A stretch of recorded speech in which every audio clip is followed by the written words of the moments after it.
Hey everybody, welcome to this week's episode of PT Tip Tuesday here with Julie. We wanted to discuss a little bit about working through pain and injury.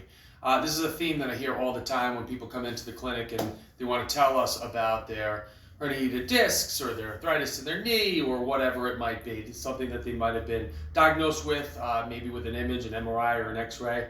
And this often is limiting them in their belief of what they can do. So I'm going to use Julie as an example because many times over the past almost 3 years since she's been with me, I hear patients say, oh, I wish I was in her shape and whatnot. And obviously Julie takes care of herself and she works out on a very regular basis, not nuts, but very consistently. But she's going to speak a little bit about the healthcare issues that she has. It might surprise you to know that she's in pain all the time, but it does not stop her. So first of all, I'll ask you, how often do you train every week? So I train 3 to 4 times a week for strength training.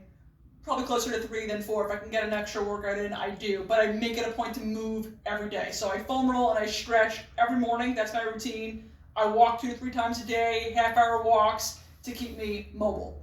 So if I don't move and I'm, just being lazy, my body hurts more. So I make it a point to move. Okay, so do you take days off ever? Yeah, I take days off. Okay. Yeah. But my guess is that you don't string together 2 weeks off. Maybe No. you take a day here and there. No. Okay, so you're consistent. Yeah. Give us a little background about what happened to you and what's going on with your back. All right, so it's my body's jacked up, multiple joints. I hurt my knees in high school during cross country, so it's bilateral knees, both knees. I hurt my back, both shoulders, and neck working. There was an incident at work where that all got jacked up. My back, I am herniated in L4, L5, and I have central stenosis. So when that happened, I was in my early 20s. And I lost feeling in my legs completely. I couldn't walk, uncontrollable shaking, nerve damage, the whole thing. And I got myself back with exercise.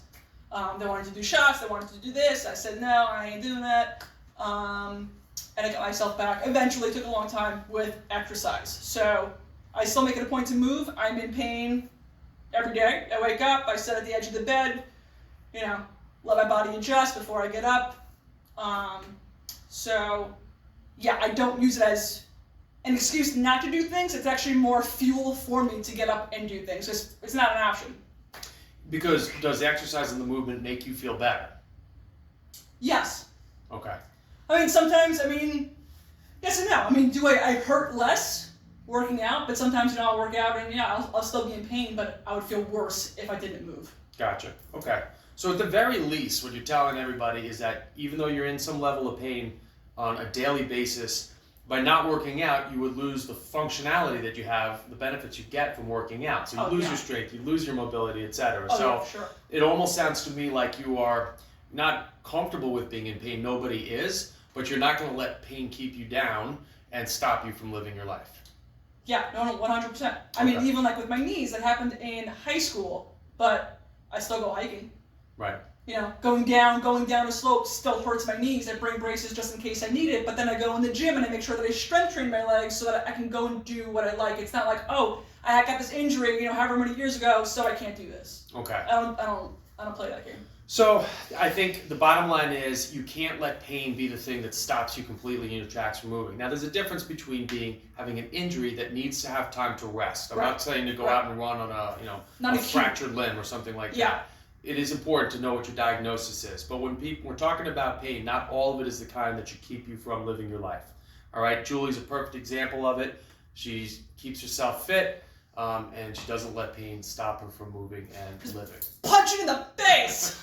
All right, anyway, that's a message for this week. Don't let pain keep you down. Don't let it keep you down. We will be back and see you next week. Get up. Work.